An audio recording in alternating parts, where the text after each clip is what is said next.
Assalamualaikum and hi everyone. We from a group A will represent experiment 5 bending moment from SCTP 2731 section 2 thermodynamics and mechanics of material laboratory.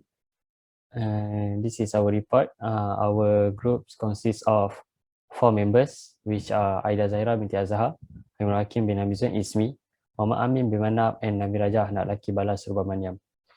Our lecturer is Dr. Muhammad Arif Sazali, and this experiment date is conducted by 21st April 2021. Hi and Assalamualaikum. My name is Aida Zahira Azhar. I will start with the abstract of this experiment. The purpose of this experiment is to measure the bending moment of material at a normal section of a loaded beam. The experiment is conducted by using an experimental beam that is divided into two parts which are connected by a joint which formed a frictionless hinge where there is moment of resistance that is generated by an underslung spring balance. Load is induced onto the beam by placing 3 load hangers, 2 parts on the beam. When load is placed onto the beam will start to bend. Every time load is changed for a new placement, the spring balance is tuned to align both parts of the beam. Then the value of net force for the load is taken by reading the spring balance.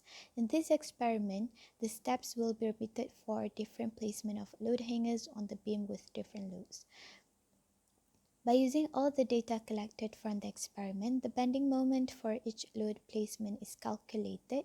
Graphs of bending moment against distance is drawn to compare the experimental and theoretical values of bending moment.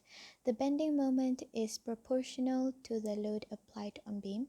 The similarity and difference between the experimental and theory values will be identified and discussed accordingly. Finally, principle of bending moment is relevant to calculate the bending moment despite having small difference between experimental and theoretical values.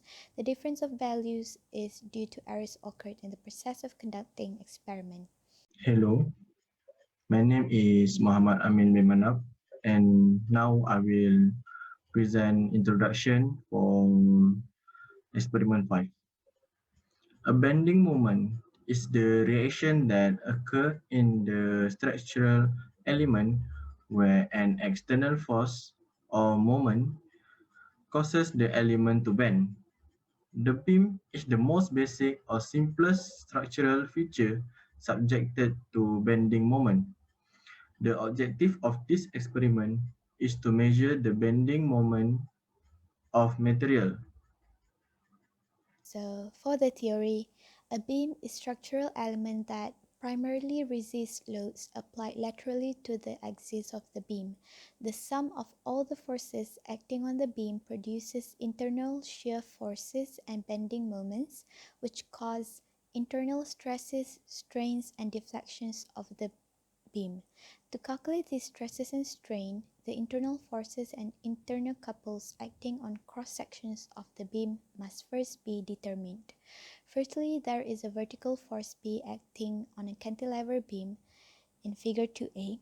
When the loaded beam is cut through at cross-section XX, figure 2b, two internal loads, the shear force Q and the bending moment M, are created. Remember that the directions of Q and M must comply to the standard positive sign convention. Hence, for part A of the beam, the direction of shear force Qx in figure 2b, blue box, the direction of bending moment Mx, figure 2c, red box, are assumed to be positive, while for part B of the beam, the positive direction is vice versa. To achieve vertical equilibrium of part A, the shear force Qx in figure 2b, blue box, is equal to negative Ra, whereas for part B, the shear force Qx evidently acts as shown and has the value of P minus Rb. So for equilibrium of moments, first the part A of the beam equals mx equals to force A times with distance A. For part B of the beam, mx equals to force B times distance B minus force P times width distance b minus L, which when it is rearranged, mx equals to negative b times p minus rb plus pl, which equals to p minus rb is substituted with ra, while the pl is substituted with ra times a plus b, which in the end give the same moment equation of part A, which is force A times with distance A. That's all from me. Thank you. I will pass to the next member. Next, for the methodology part. First, we talk about apparatus. The apparatus that we use in this experiment is experimental beam, consists of fixed joint, spring balance, spring gauge, load hanger P1, P2, and P3, load 10 Newton weight, 5 Newton weight, and 2 Newton weight. I will proceed to the procedure. Procedure for table 1. The beam was set up as figure 3. The two part of beam was aligned by adjusting the spring balance. The initial reading from the spring gauge was taken. 10 Newton weight was applied at P1. The spring balance was realigned and the reading was taken. The load at P1 was removed and applied at P2. The spring balance was realigned and the reading was taken. The load at P2 was removed and applied at P3.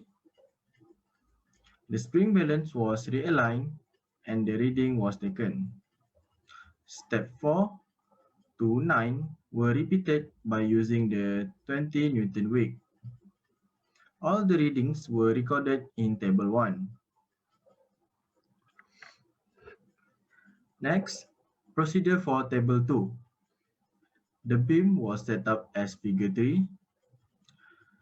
The two part of beam was aligned by adjusting the spring balance.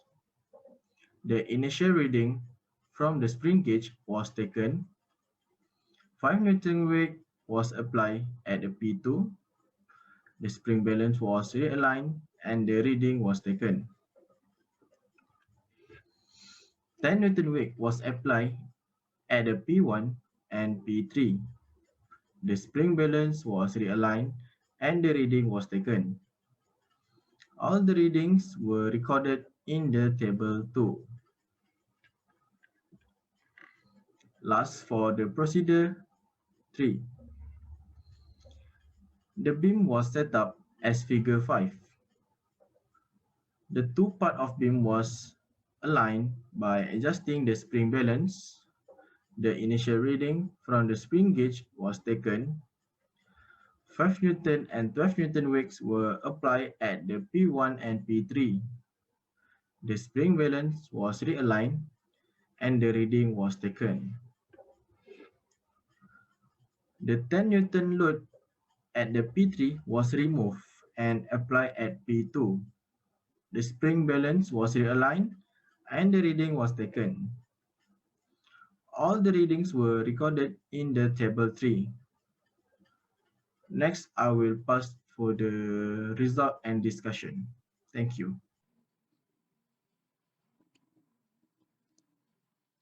Hi sir, my name is Nayan Raja Balasubramaniam and I am from Group 8. Today I will discuss about results and discussion from experiment 5, which is bending moment. So let's get started. Okay, the first one is part 1, bending moment at C, which means point C. So the moment C for the load configuration in figure 1 as shown. And table 1, data for bending moment at C for the load configuration in part 1. This is the table. And the calculation for part 1 is balance reading net force equals to the value load 10 Newton minus value of load 0 Newton. Use this formula.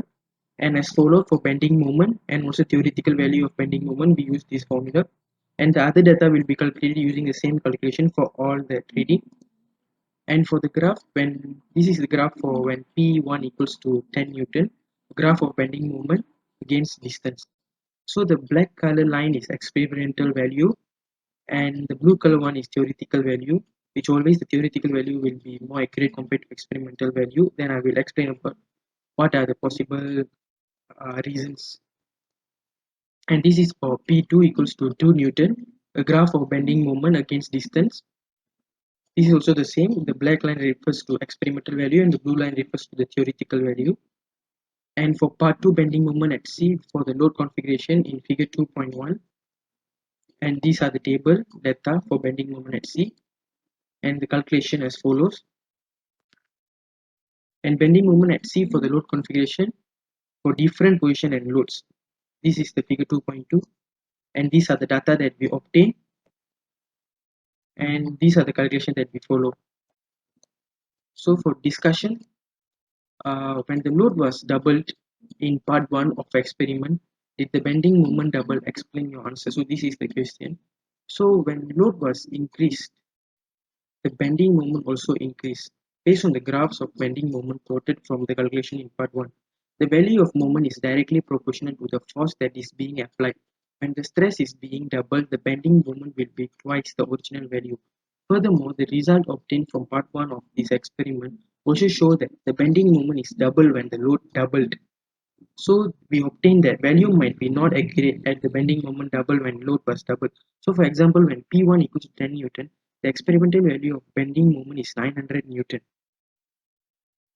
And while the theoretical value is 666.67 Newton millimeter, when P1 equals 20 Newton, experimental value is 1500 Newton millimeter.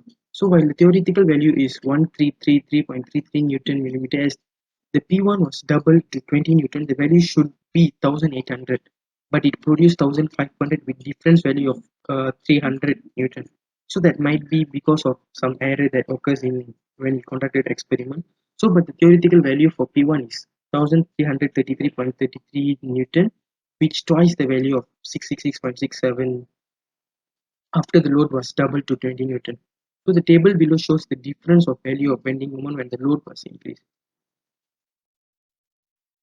So compare the average figure for each of the experiment by using the bending moment values obtained from the experiment and theoretical. Use either a ratio or percentage. So these are the formula that we always use for experiment to calculate percentage error, which is experimental value minus theoretical value divided by theoretical value and times with 100%. So these are the percentage error, which means for P1 is 12.5% and P2 is 2.5%. For P3 is 5%. And for part 1, we use for P1, which is 35%, which is for 10 Newton, and P2 for 10 Newton is 5%. For P3, 10 Newton is 20%. Average percentage error when load is 10 Newton is we plus all together all the percentage error and divided by 3 because we have P1, P2 and P3. For P20, we also did the same method, which where we use the same percentage error method. After we get all the answer, we plus all the 3 answer, we divided by 3 because of P1, P2 and P3. So for P1, no, for 10 Newton, we get about 20% of percentage error. For 20 Newton, we get about 6.67% of percentage error. And for percentage error for part 2, this is the data. This is where we calculated as same as the previous one. And the last part is the average percentage error value for both these 10 Newton and 20 Newton loads are relatively similar, in which this may occur due to some error that we have faced during the experiment was carried out. For load P2 in part 1, the experimental value of bending moment is close with the theoretical value, thus the bending moment is proved to be true. Possible errors are that might be occur during the experiments are the scale of the spring balance is not precise enough to get the accurate value. The hanger might be moving during the adjustment for the beams was made. Parallax error happen when taking the reading of the spring balance. Precaution that can be taken is get reading from a accurate and precise spring balance. Make sure to take the reading of measurement with a position of eye perpendicular to the scale to avoid parallax error. And the third one is make sure the position of the hanger is in the right position every time I'm conducting the experiment. So that's all from me, sir. Thank you very much. And my teammate will continue with the conclusion. Thank you very much. I will present for this part. Okay, for this conclusion, the experimental and theoretical bending moment have a perfect linear relationship with the applied load, with only minor difference in the bending moment values. Despite the minor differences between experimental and theoretical values, the experimental findings in part 1 and part 2 demonstrate that the principle of bending moment can be used to calculate the bending moment. As a result, the hypothesis has been proved correct. We also provide some recommendation to get the exact result for theoretical values. In order to improve the experiment result, the reading of the spring balance scale should be taken at the eye level that is perpendicular to our eyes to avoid parallax error. And then make sure the position of hanger is correct each time an adjustment is made. And lastly, you should use a more precise spring balance for a accurate measurement. Okay, that's all. Thank you.